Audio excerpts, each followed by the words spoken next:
Dia penebusku, Dia hiduplah, amin. Dia penebusku, Dia hiduplah, Dia penebusku, amin. Dia hiduplah, Dia penebusku, Dia hiduplah. Tepuk tangan bagi Tuhan. Tepuk tangan yang meriah bagi nama Tuhan. Mari kita berdoa. Bapa Tuhan langit dan bumi, dalam nama Yesus, kami bersyukur untuk hari ini lagi, dan saatnya kami akan merenungkan firman Tuhan saat kami mendengar. Beritahukan rahasia kerajaan-Mu dan robah hidup kami, robah pikiran kami, robah hati kami, dan robah nasib kami. Firman-Mu adalah perkataan-Mu, perkataan hidup yang kekal, yang menjamah dan merubah hidup kami serupa segambar dengan Tuhan. Berfirmanlah ya Bapa, dalam nama Yesus Tuhan. Amin. Silakan duduk kembali.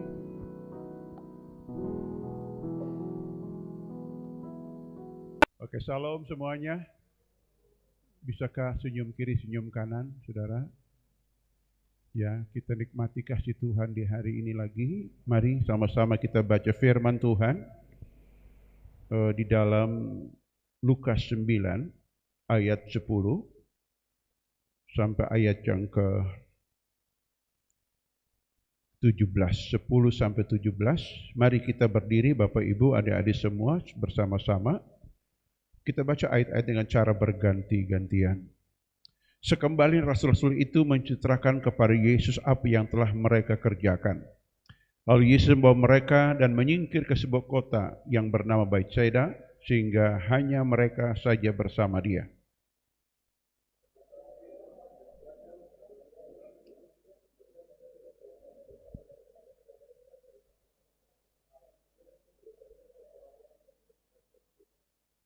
Pada waktu hari mulai malam, datanglah ke-12 muridnya kepadanya dan berkata, suruhlah orang-orang itu pergi supaya mereka pergi ke desa-desa dan kampung-kampung sekitar ini untuk mencari tempat penginapan dan makanan, karena di sini kita berada di tempat yang sunyi.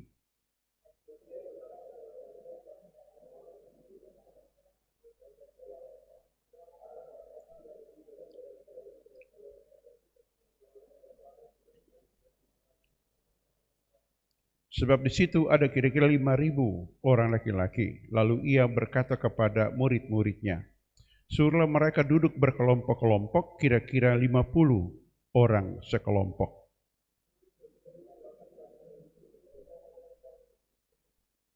Dan setelah ia mengambil 5 roti dan 2 ikan itu, ia menengadah ke langit, mengucap berkat, lalu memecah-mecahkan roti itu dan memberikannya kepada murid-muridnya, supaya dibagi-bagikan kepada orang banyak.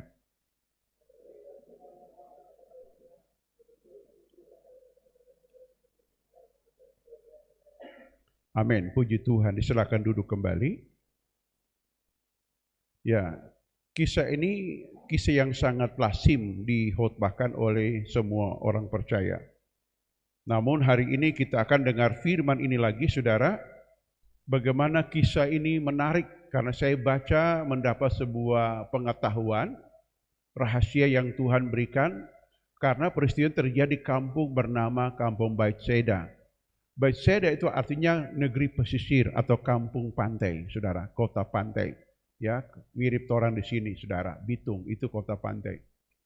Saudara tahu nasib semua nelayan pantai itu biasanya, walaupun mereka punya banyak penghasilan ikan kadang-kadang, tapi biasanya mereka punya rumah gubuk, saudara. Ya, mereka itu hidup di bawah garis-garis yang sangat terbatas. Indonesia katakanlah, ya, pemerintah menggalakkan bagaimana nelayan hidup sejahtera, sehingga mereka buat suatu kebijakan demi kebijakan untuk mengangkat nasib para nelayan ini, saudara. Nah, dari sini kita akan lihat tentang pengertian kata Betsaida itu artinya kampung nelayan, kampung pantai, saudara. Ya, kampung di mana ini negeri kampung Nathaniel, saudaraku, ya, Nathaniel ada di sini. Tapi saya temukan kisah ini nggak ada nama Nathanael disebutkan sebagai peran utama, karena dia punya kampung. Dia pasti tahu jalannya, dia pasti tahu berapa warung di situ, toko di situ, ya. Malah dia tidak berperan apa-apa, saudara. Ini kisah menarik kita angkat untuk bagaimana firman itu merubah nasib kita, saudara. Ya, di kampung ini, saudara tahu ada empat hal yang ada di kampung ini. Pertama, gelap, ya, gelap dan sunyi, saudara ini. Gelap dan sunyi. Yang kedua, tidak ada makanan, saudaraku. Hanya 5 roti 2 ekor ikan, itu pun hanya 1 orang punya bekal. Yang ketiga adalah tidak ada penginapan. Dan yang keempat, saudara, banyak orang sakit. Nah, ini problem-problem manusia di sekitar kita.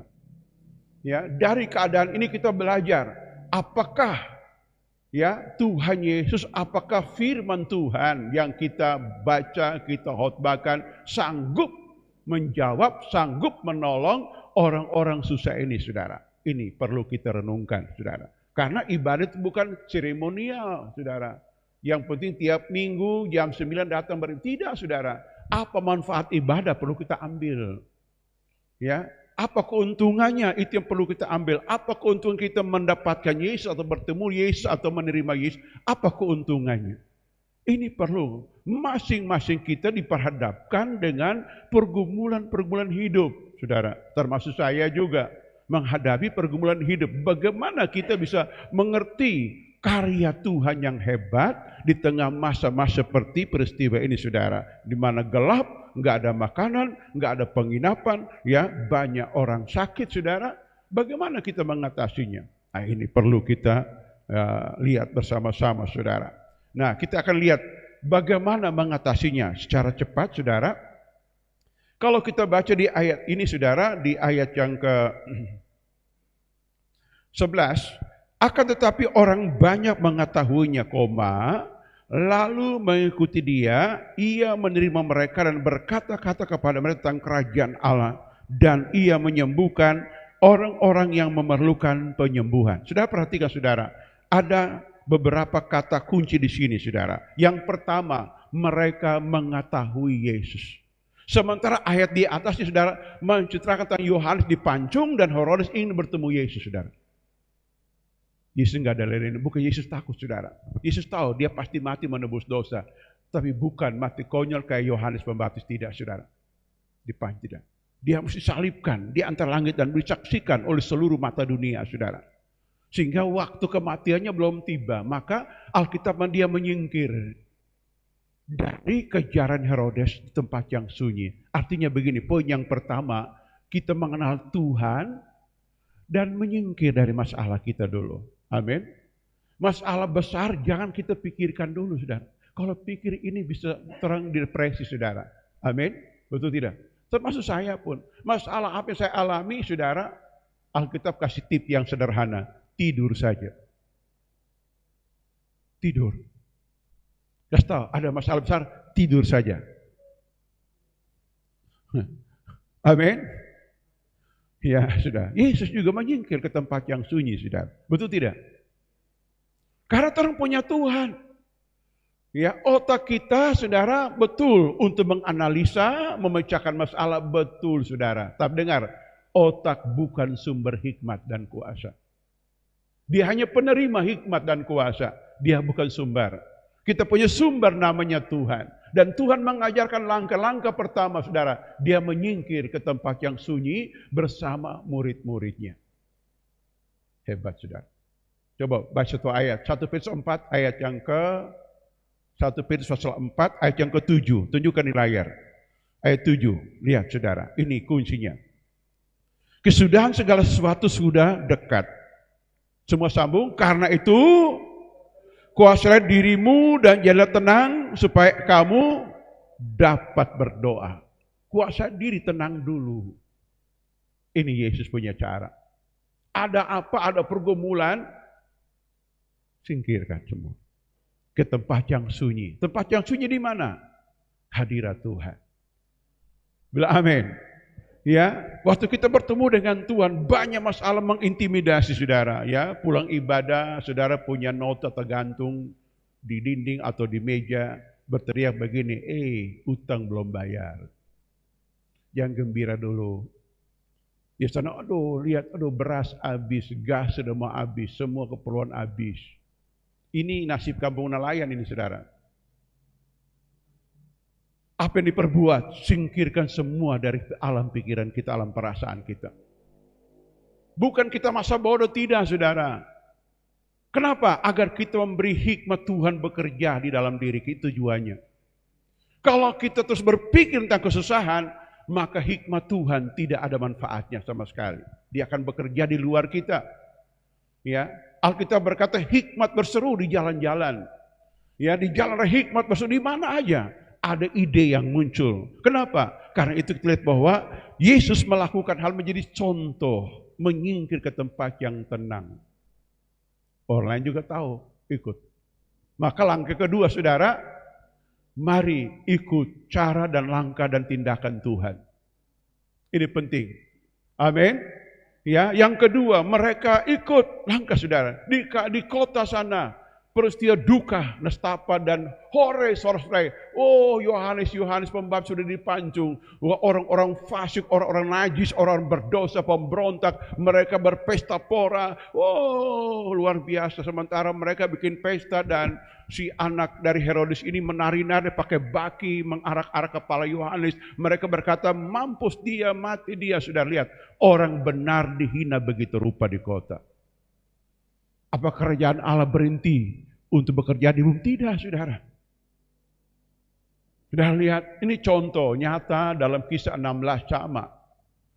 Paulus dipukul babak belur, dilemparkan dalam penjara. Paulus tahu solusinya. Dia tunggu tengah malam hari sunyi, baru dia bangkit dalam iman. Sama, saudaraku.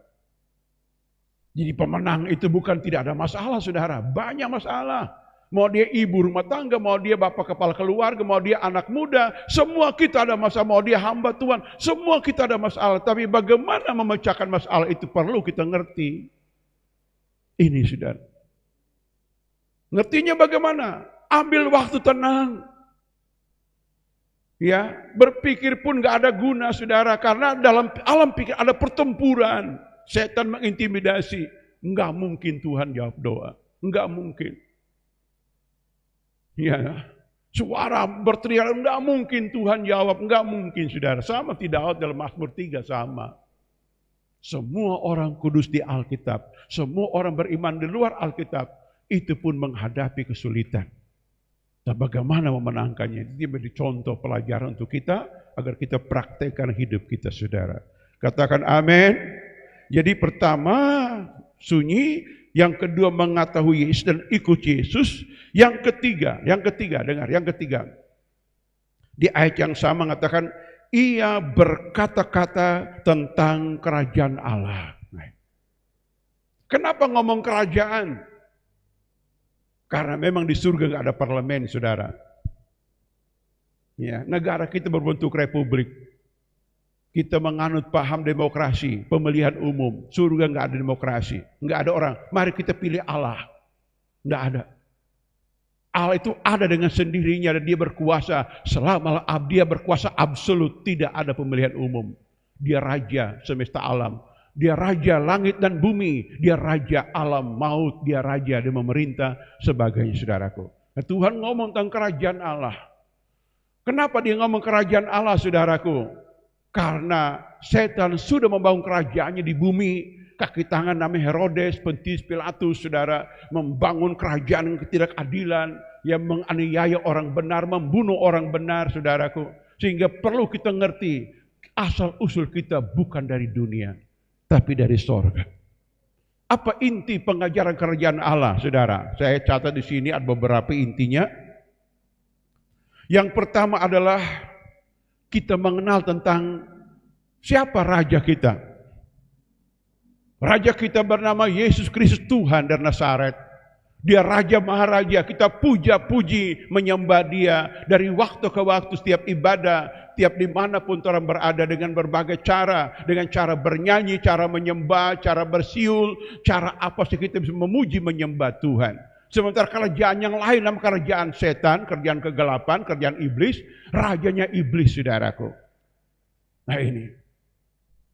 Itu inti kerajaan pertama, saudara. Siapa nama raja itu? Yang kedua, apa dasar dari kerajaan? Dasar kerajaan Allah firman Tuhan itu kebenaran. Dasar kerajaan setan itu apa? Dusta dan kebohongan, saudaraku. Itu dasarnya. Makanya dia berkata-kata dusta, memutarbalikkan perkataan. Dari sejak zaman Taman Eden sampai akhir zaman, dia membolak-balikan kebenaran demi ambisinya, saudara. Maka Yesus ngomong tentang kerajaan Allah. Apa itu kerajaan Allah? Rajanya yang kedua, nilai dasar kebenaran firman Tuhan. Ini, saudara. Firman ini menjadi manusia. Firman menjadi kalimat, saudara, tertulis dalam Bible, kitab suci kita. Dasar kita melangkah, dasar kita mengerti, itu mengarahkan langkah kaki kita dari waktu ke waktu. Dalam berbagai keputusan penting, Tuhan memberikan cerita. Makanya kalau kita mau pandai, saudara, baca Alkitab. Amin. Alkitab bukan, saudara, bukan suatu dongeng atau suatu sejarah biasa, saudara. Alkitab itu kisah kehidupan di mana Allah bekerja. Di sana kita temukan tentang Tritunggal Tuhan, saudara. Kalau saya kasih ilustrasi begini, kalau orang berkata begini, Alkitab nggak ada ayat yang Tritunggal. Saudara tahu Alkitab memuat tentang kisah perbuatan tentang Tritunggal Tuhan dari zaman Kejadian sampai Wahyu, saudaraku. Bila amin. Bapa berfirman dan Roh Kudus bekerja, saudara, melakukan apa yang firman. Itu Tritunggal Tuhan bekerja. Ya, berfirmanlah Allah, maka jadi. Itu sudah perbuatan Tuhan. Kita mengenal perbuatan Tuhan dari firman yang ditulis dalam Alkitab, saudaraku. Itu kerajaan Allah. Dasarnya firman Tuhan. Yang kedua, kerajaan Allah itu apa? Ada nilai. Nilai itu ada budaya. Budayanya apa? Kasih dan damai sejahtera. Itu nilai, saudaraku. Kerajaan setan, hawa nafsu dan perbudakan, saudara. Jadi setan menggantikan kasih yang murni dengan, saudara, dengan hawa nafsu. Ini. Mas saudara lihat, orang-orang yang tidak bertobat hidup dipimpin oleh hawa nafsu. Ya, ada berkelahi setiap saat, bertengkar setiap waktu, ya, salah pendapat, ya, pendendam, kesumat. Itu perbuatan hawa nafsu, saudaraku. Tapi kerajaan Allah ada kebenaran, ada kasih, ada damai sejahtera. Bilang amin. Haleluya, saudara. Ini kerajaan Allah. Kerajaan Allah apalagi, saudara? Ada damai. Ini penting, ketenangan. Umur kita panjang dan sehat. Ya, bukan karena terolahraga rutin. Angkat barbel bikin umur panjang. Karena ada damai dan ketenangan. Amin. Ada pengampunan. Betul tidak? Sehat walafiat, saudara, tanpa beban. Pokoknya tidur langsung ngorok, nggak ada pikiran apa-apa. Kenapa? Ada damai. Setan nggak punya damai. Paulus itu dalam Roma 3, jalan damai tidak mereka kenal. Itu orang berdosa. Kerongkongan mereka ditipu, di kubur yang ternganga. Itu kerajaan setan, saudaraku. Tapi kerajaan surga ada damai sejahtera, ada ketenangan, ada senyum manis. Coba senyum kiri, senyum kanan. Nusa tegang-tegang, saudara. Ada damai. Sepakai baju baru, minyak wangi kok nggak senyum lagi. Aduh, hilang damai. Amin. Nah ini, saudara. Ya, nah. Jadi kita belajar, mengerti, memahami betapa rahasia kerajaan surga, saudara. Di sebelah sana hawa nafsu. Ada baik. Oh baik. Coba tak salah. Langsung bunuh-bunuhan, saudaraku. Ini bedanya, saudara. Lalu ada sejahtera. Kerajaan Allah sejahtera. Sejahtera ngomong tentang kelimpahan. Keperluan kita. Buktinya saudara pakai baju bersih rapi. Ada yang baru sekali. Ada yang baru kemarin. Ada yang baru tahun lalu. Semuanya kelihatan baru. Amin. Terus apa sebelah? Bajumu baru ya. Haleluya. Itu tanda sejahtera. Amin. Kerajaan setan itu apa, saudara tahu? Miskin, gak punya apa-apa. Sejauh saudara survei, dukun, tinggal rumah mewah, enggak pernah, saudara. Enggak. Orang punya ilmu kebal, ilmu macam-macam, mewahnya enggak. Nah, sebab dia berjudi jo, habis semua itu, semua digade habis, selesai. Iya, betul tidak? Ini sudah, wah hebat kerajaan Allah itu saudara. Ada damai, ada sejahtera. Luar biasa saudara. Ya, ini. Halo, amin. Memang saudara, mungkin saudara belum punya, enggak apa-apa, sabar. Bekerja, nabung, mengelola uang yang baik. Iya toh. Jangan pegang uang lihat nafsu berluap-luap saudara. Aduh, cepat habiskan uang ini. Enggak betah di dompet, enggak betah di bapoji. Alamak. Itu kerajaan setan di hati begitu. Jadi bagi saudara yang melihat uang seperti apa cepat habiskan, itu saudara harus bertobat lagi. Kenapa? Karena memandang uang dengan mata hawa nafsu. Bukan mata penuh kebenaran, mata penuh damai, mata penuh itu. Betul tidak? Sehingga orang nggak pandai mengelola rezeki. Semua untuk nafsu dunia saja selesai. Ya, no? Lihat, oh di mana? Sudi mall, habislah. Sudi mana? Terakhir, sudi mana? Dokter. Habis itu. Itu nafsu mengatur. Makanya hidup kerajaan Allah itu memang indahnya di situ. Betul tidak? Oh pendeta saya nggak bisa. Bisa. Salibkan dagingmu. Amin. Kasih tahu. Salibkan dia. Ayo kasih tahu. Hawa nafsu. Iya, betul tidak? Salibkan hawa nafsu. Kita akan melihat, sejahtera Tuhan janjikan.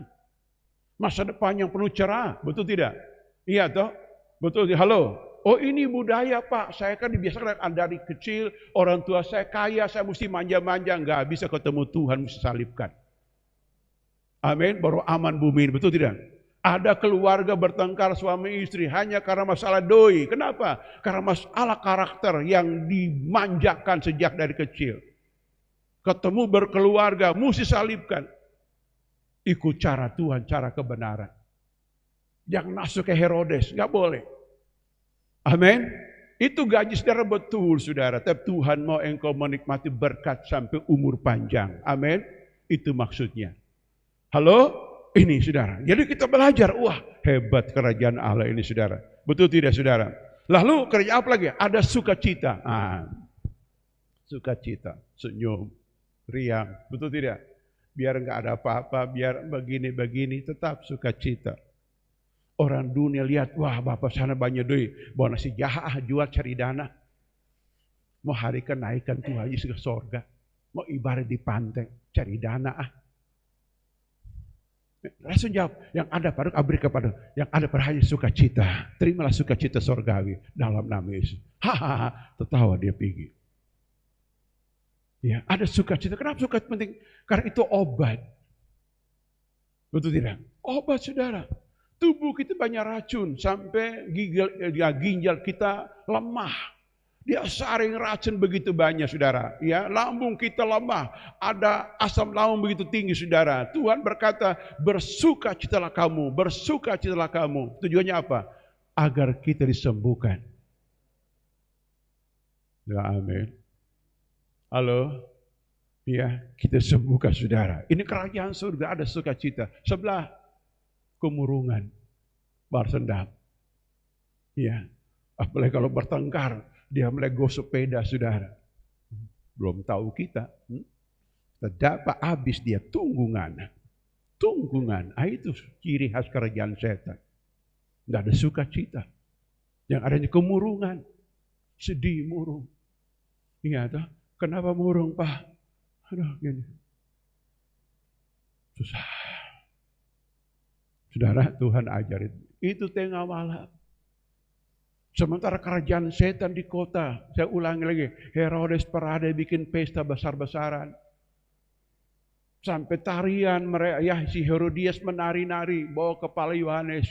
Sebelah sini dia ajang sukacita yang benar begini. Engkau harus bersukacita dalam Tuhan.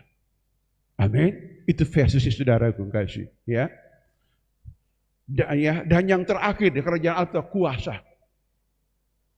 Ya, tunjukkan di layar 1 Korintus pasal 4 ayat 20. 1 pasal 4 ayat 20. Ya, sebab kerajaan Allah bukan terdiri dari perkataan, tetapi dari kuasa. Ada kemampuan. Saudara. Kemampuan untuk melakukan sesuatu. Ada tenaga. Ada kuasa, saudara. Petrus ketemu pertama Tuhan Yesus di tepi danau dengan perahu tanpa ikan, saudaraku. Ya, dia dia buang jaring satu malam penuh, nggak ada ikan. Tuhan datang meminjam perahunya. Boleh nggak aku pakai perahu? Dan kamu juga ikut sama-sama aku. Dulu di perahu, yang lain dari darat. Tuhan berkhotbah, saudara. Khotbah 4 topik. Topik pertama, hati pinggir jalan. Yang kedua, hati batu-batu. Yang ketiga, hati rumput berduri. Yang keempat, hati yang baik. Habis khotbah altar calling, saudara. Dan Petrus disuruh, kamu pergi sekarang buang jaring. Tengah hari seperti ini, saudara. Dia jawab, Tuhan, satu malam gak dapat ikan, tapi engkau yang suruh aku kerjakan. Saudara tahu apa yang terjadi? Kenapa? Karena Petrus membuka hati, firman Tuhan masuk dalam dirinya jadi rema. Rema itu perintah. Suatu konfirmasi surga disebut wahyu, memberi perintah kepada kita mengerjakan sesuatu. Jadi kalau hati kita gundah gulana, nggak ada hikmat, nggak ada kedamaian, hentikan semuanya, berdamai dulu dengan diri dan cari hikmat firman Tuhan. Firman berperintah kepada kita dan kita akan bertindak seperintah itu, akan ada mujizat. Itu maksudnya. Tuhan mendesain kita seperti itu, punya pikiran, punya perasaan, ya, punya kehendak, punya kemauan, saudara, dan semua itu kita persembahkan kepada Tuhan. Tuhan, berfirmanlah ya Tuhan, sepatah kata saja hamba percaya itu terjadi. Itu iman perwira Kapernaum, saudara. Dan itu terjadi. Ini seperti kerajaan. Tuhan lihat di muka dia ribuan orang. Mereka bukan datang happy, ya saudara. Mereka menggotong orang-orang sakit, membawa problem yang begitu banyak. Tapi Tuhan tahu, hanya kerajaan surga dapat menyelesaikan semua perkara. Dengar baik Bapak Ibu, kita punya pergumulan pribadi, beratkah, ringankah, tidak ada urusan dengan Tuhan. Maksudnya, bagi Tuhan tidak ada yang sulit. Kalau firman Tuhan datang, kerajaan Allah pun jadi dan kehendak Tuhan dinyatakan, mujizat pun terjadi. Kita akan bersorak-sorai bagi kemuliaan nama Tuhan Yesus. Bila amin. Ini perlu kita renungkan, hayati bersama. Jangan kita terima kenyataan, sudah begini, sudah berusaha, seperti Yohanes 5. Ya. Di kolam apa tuh? Iya tuh. Sudah 38 tahun, kasihan, nggak ada yang angkat pak kita, nggak ada yang angkat gini, nggak ada begini. Tinggalkan semua pikiran sia-sia. Kita punya Tuhan yang hebat. Kalau perintah dari surga datang, firman Tuhan disampaikan, menjadi kekuatan bertindak. Pokoknya melangkah anak kecil sudah. Anak kecil kalau berjalan, mirip kayak ini Kristi anak 2 laki-laki.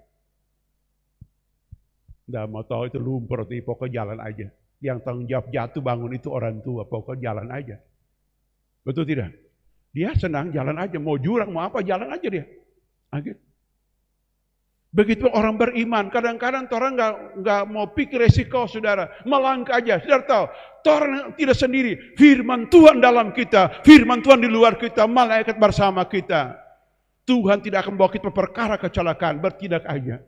Orang berkata, orang nekat amat ya. Bukan nekat amat. Iman perintah Tuhan datang kepada kita melakukan pekerjaan yang tidak lazim manusia lakukan. Tapi kalau Tuhan perintahkan, kita akan kerjakan. Amin. Amin enggak? Wah, hebat ini rahasia ini, saudara. Saya renungkan dalam dakwah. Hebat. Para nelayan diubah nasibnya. Kampung berubah. Menjadi mujizat berlimpah-limpah. Tuhan roba dari dalam.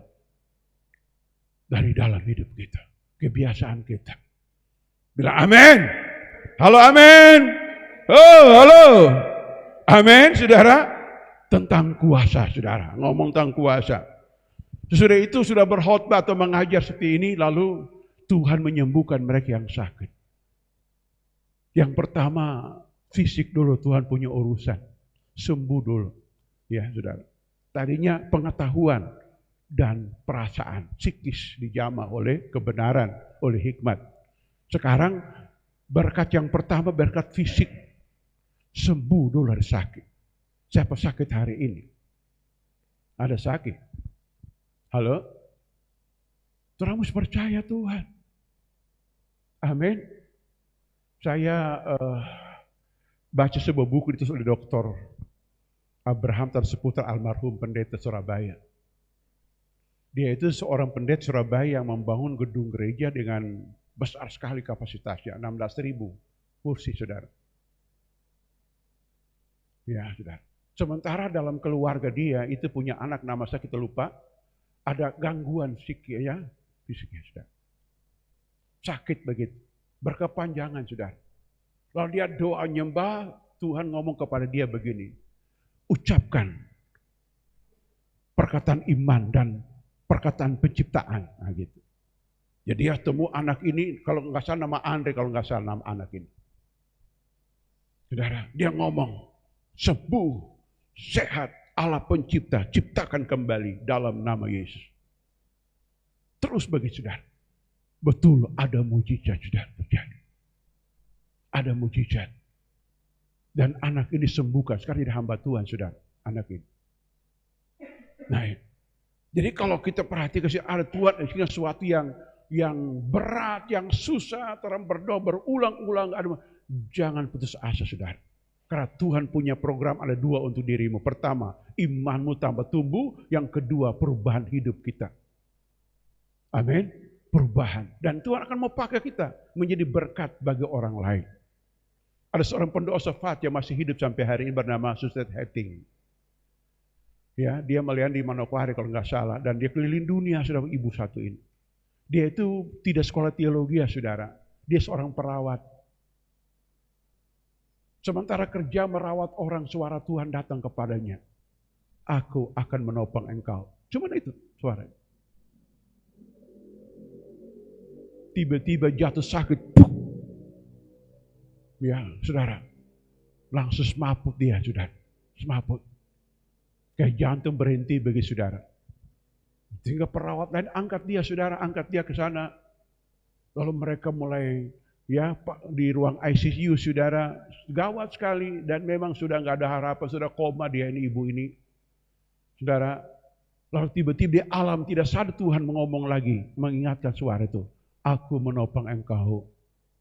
Saudara tahu, langsung dia sembuh dan dia mulai ngomong kepada dirinya, saya tinggalkan rumah sakit ini, saya tinggalkan karir perawatku.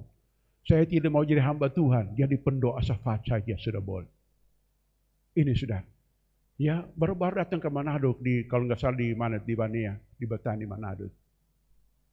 Nah, ini ibu, dia bersaksi, dia berkhotbah di KKR seringkali bersaksi tentang hal ini. Itu artinya begini saudara, kalau Tuhan panggil orang menjadi alat Tuhan, dia akan nyatakan pengalamannya kepada kita. Amin. Saudara tahu Musa, hamba Tuhan. Waktu ketemu dengan Tuhan, saudara, Tuhan ngomong begini, masukkan tanganmu ke dalam bajumu, seperti itu. Dia masukkan. Ayo, keluarkan. Tangan jadi kusta, saudara. Lalu dia, aduh gimana nih, kalau saya sakit terus. Lalu Tuhan bilang, masukkan kembali lagi. Keluar, sembuh, saudara. Lalu Tuhan ngomong begini, ini pengalaman mujizat, tanda mujizat menyertai engkau ke Mesir. Untuk menolong banyak orang Israel di sana. Saudara, kalau Tuhan mengizinkan kita mengalami suatu sakit, kesukaran, atau kemiskinan, Tuhan akan beri hikmat kepada engkau akan keluar situ. Dan Tuhan akan memakai engkau dan saya mengajar orang lain bahwa saya pernah mengalami kesukaran seperti Anda. Kalau dulu Tuhan tolong saya seperti itu, sekarang pun engkau bisa ditolong oleh Tuhan. Ayo bangkit imanmu, percayalah kepada Tuhan. Ini saudara, Tuhan pun mengajar 5.000 kepala keluarga. Penting saudara. Sebelum mereka makan roti 2 ekor ikan tadi digandakan secara supernatural saudara, maka fisik mereka disembuhkan. Itu prinsip pelayanan kesembuhan ilahi seperti itu. Enggak ada banyak syarat sembuhan ilahi. Cuma percaya saudara. Amin. Cuma percaya. Ya, saya di mana-mana kalau khotbah KKR begitu. Karena model kesembuhan ilahi cuma percaya. Belum ada pertobatan, belum saudara. Nanti masuk pemuritan, pertobatan, pemulihan besar-besaran terjadi saudara. Tapi kalau kesembuhan ilahi itu syarat hanya percaya. Saudara baca Yohanes 5. Orang ini gak kenal Tuhan. Orang Yahudi bertanya begini, siapa buat suruh engkau angkat tilam berjalan? Kita gak kenal, saya gak kenal dia. Tapi kenapa dia sembuh saudara? Ini sudah. Makanya orang yang sembuh itu bukan berarti dia sudah sempurna, tidak. Itu kasih karunia Tuhan kepadanya. Tapi Tuhan berkata begini, engkau harus memperbaiki hidup agar hidup jangan lebih buruk lagi, itu maksudnya. Nah, jadi Tuhan sembuhkan. Nasib mereka berubah, saudara. Kesembuhan ilahi terjadi, saudara. Lalu yang kelima, yang keenam adalah memberi makan. Sejahtera tadi, saudaraku. Coba siapa sini dulu nggak punya apa-apa, sekarang punya apa-apa, bisa angkat tangan. Halo, halo, saudara, betul tidak?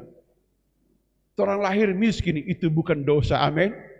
Tapi mati miskin itu ada masalah yang perlu kita selesaikan selama hidup. Betul tidak? Iya dok. Dulu kasihan Puncak Selamat sampai Gerian Atas jalan kaki, hitam lagi kita bakar kulit. Sekarang tinggal di tempat helnya, kolesteris, haleluya. Punya motor sampai 3-4, bisa gabung jadi oto, bola 6 itu dia. Iya toh, tinggal lepas motor lalu taruh rakit yuk, pasang di bola motor belakang mesin tarik. Jadi itu belum sampai, nanti Tuhan tambah-tambahkan lagi, saudara. Amin.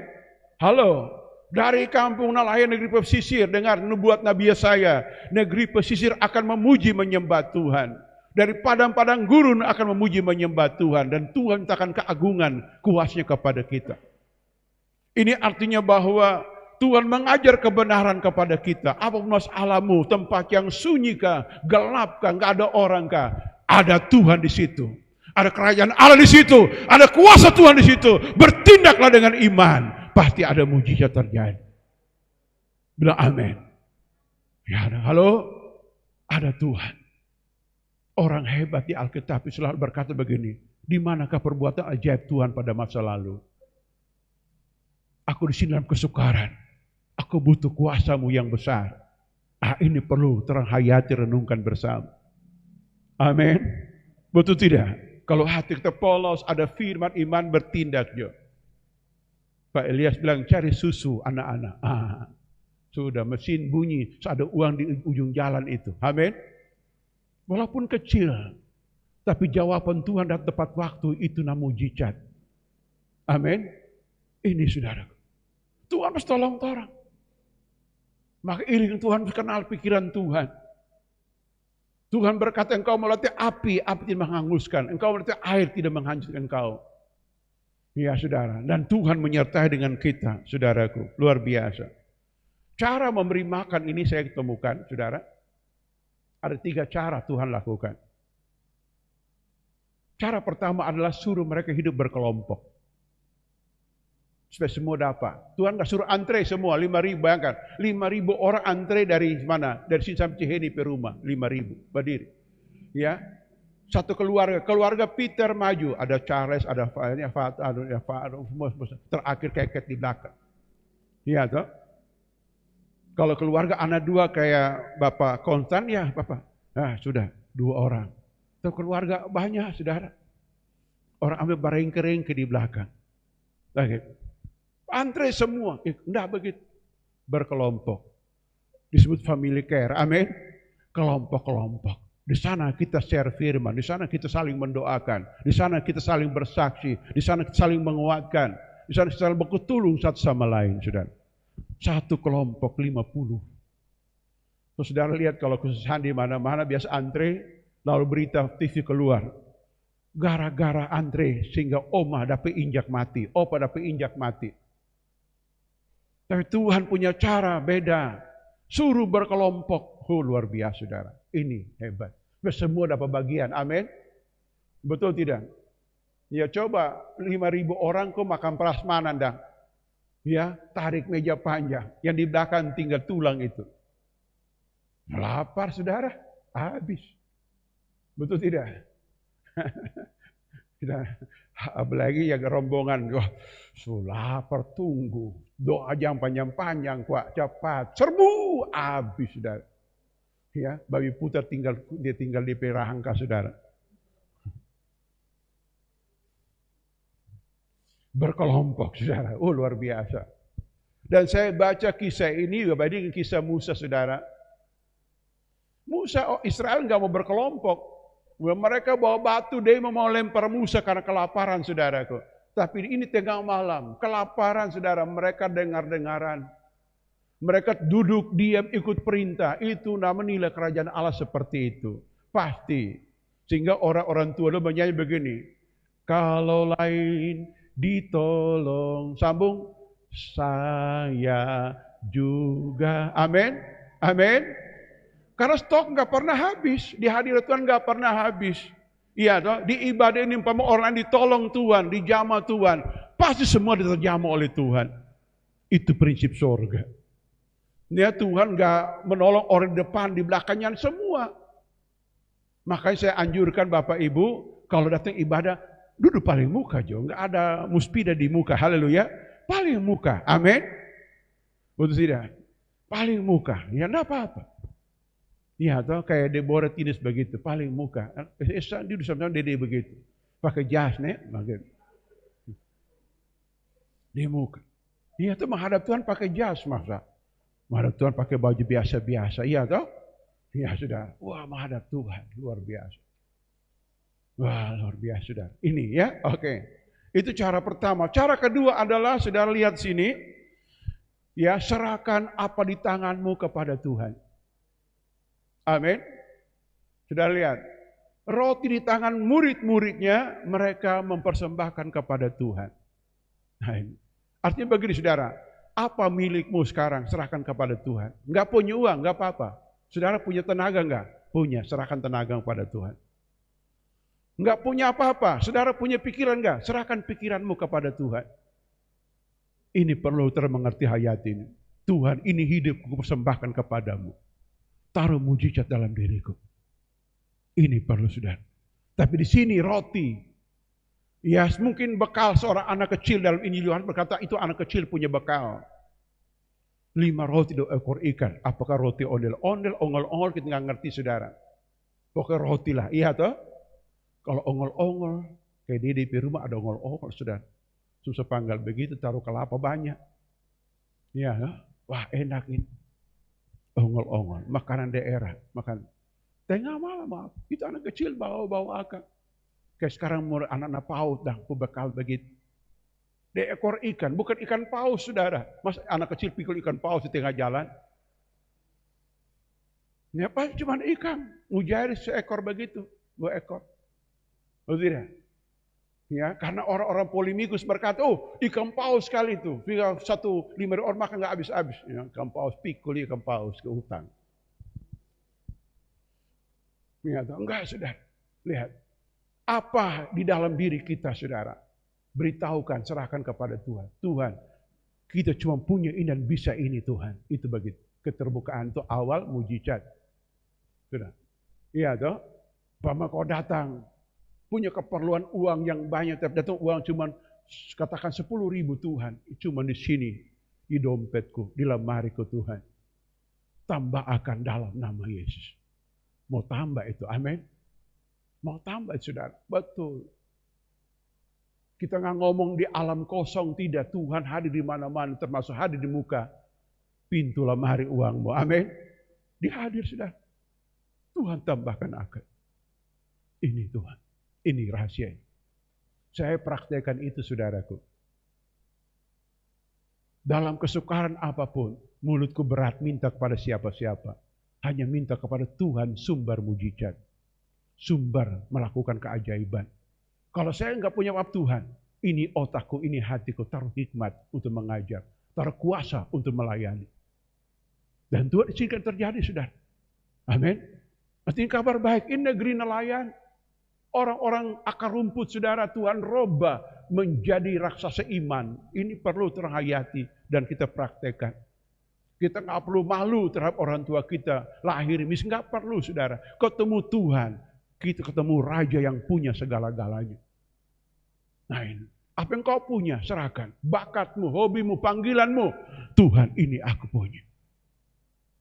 Sehingga mudah Tuhan menolong kita tepat pada waktunya. Amin. Amin gak, saudara? Halo?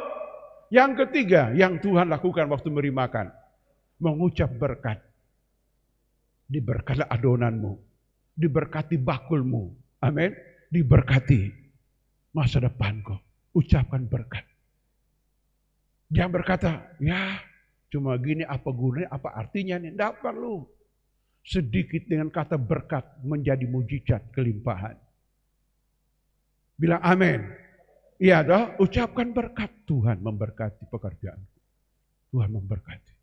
Memberkati dapurku Tuhan. Sampai-sampai ada yang tulis di dinding dapur.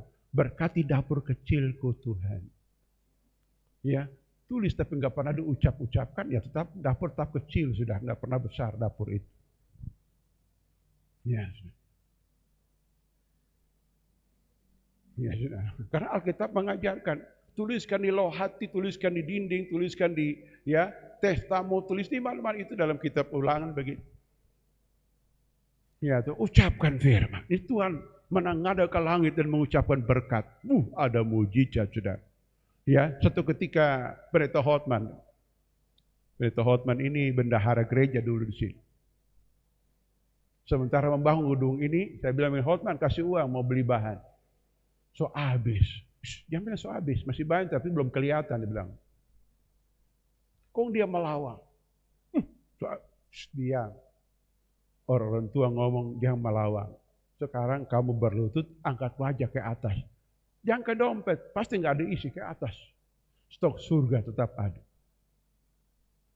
Dan gereja ini mengalami banyak mujizat seperti itu, saudara. Tidak punya banyak uang, tapi selalu ada saja sedang diperlukan. Betul tidak? Ini Pak Elias dan Tinus dulu. Ini Tinus susun tehel di sini. Kayak belakang Teteruga sepanggal ini. Tuh belakang Teteruga, itu dia. Kayak atap rumah, saudara. Sepanggal. Coba saudara berserah. Itu Tinus bekerja. Ini Pak Elias punya barapun. Berhen di muka sana. Dia pelajar masjid. Tuh kerja. Kalah sudah. Mujizat saja. Ya, tuh kalau bikin ukir ini Ibu Heri. Karisepe Bapak. Kerja 3 bulan. Bikin semen, ukir-ukir. 3 bulan. Ternyata karena barang ini, saudara, waktu lama tunggu kering, saudara. Jadi beliau jam 12 mesti makan.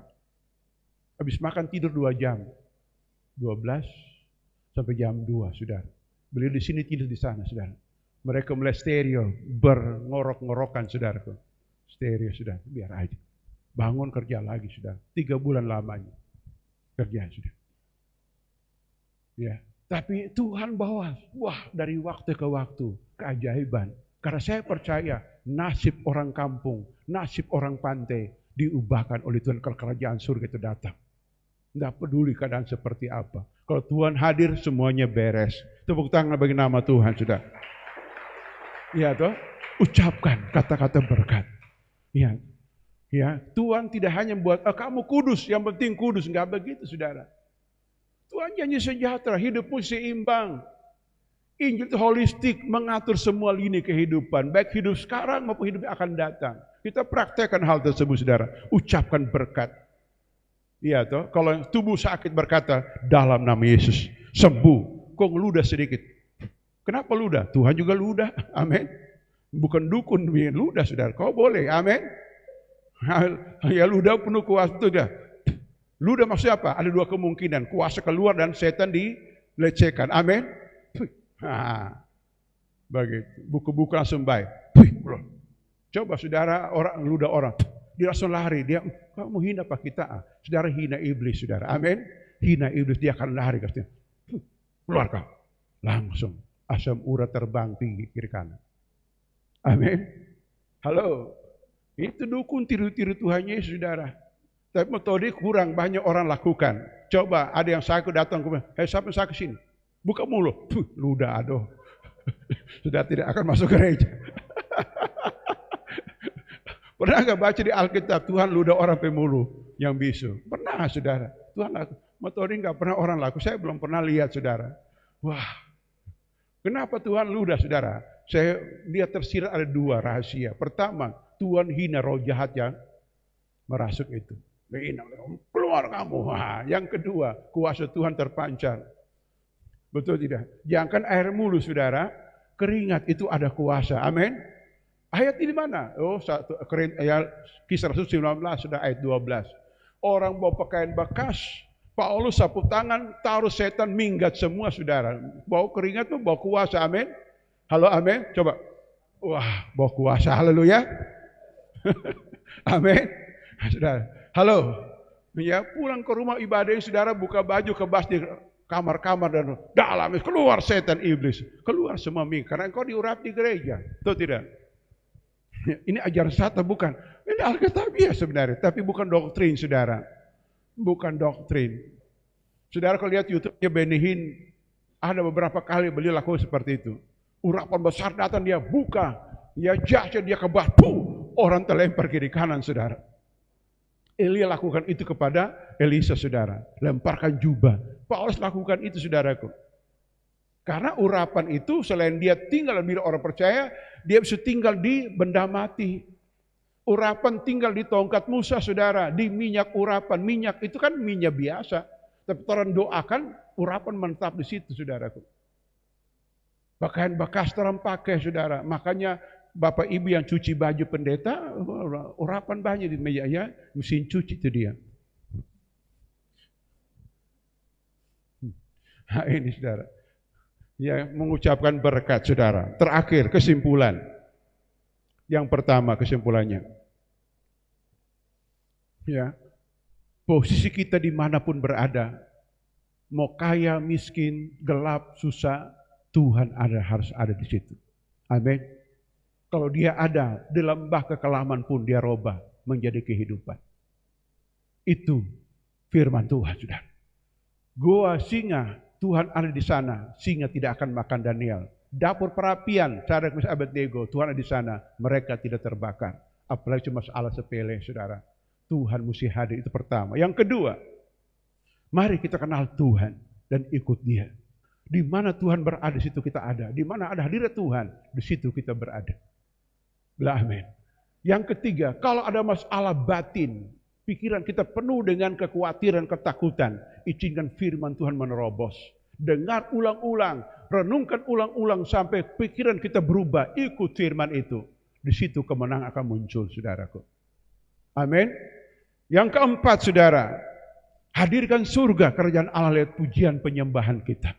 Karena kita di zaman roh sekarang, bukan zaman Yesus secara fisik, zaman roh. Kita nyembah Tuhan. Nyembah Tuhan.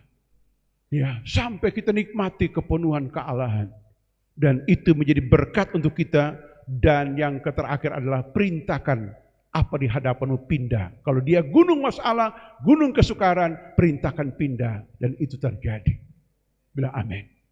Karena orang benar hidup oleh iman. Bertindak dengan iman akan jadi mujizat. Doa yang lahir dari iman akan ada mujizat dan besar kuasanya. Sehingga orang jadi sejahtera, makmur dan bersukacita. Mari terdapat ke Tuhan di saat ini dan kita ikut perjamuan kudus. Haleluya. Engkaulah Tuhan, Engkaulah Raja, berdaulat atas hidupku, ku berserah penuh. Lagi Engkaulah Tuhan, Engkaulah Tuhan, Engkaulah Raja, Engkaulah Raja, berdaulat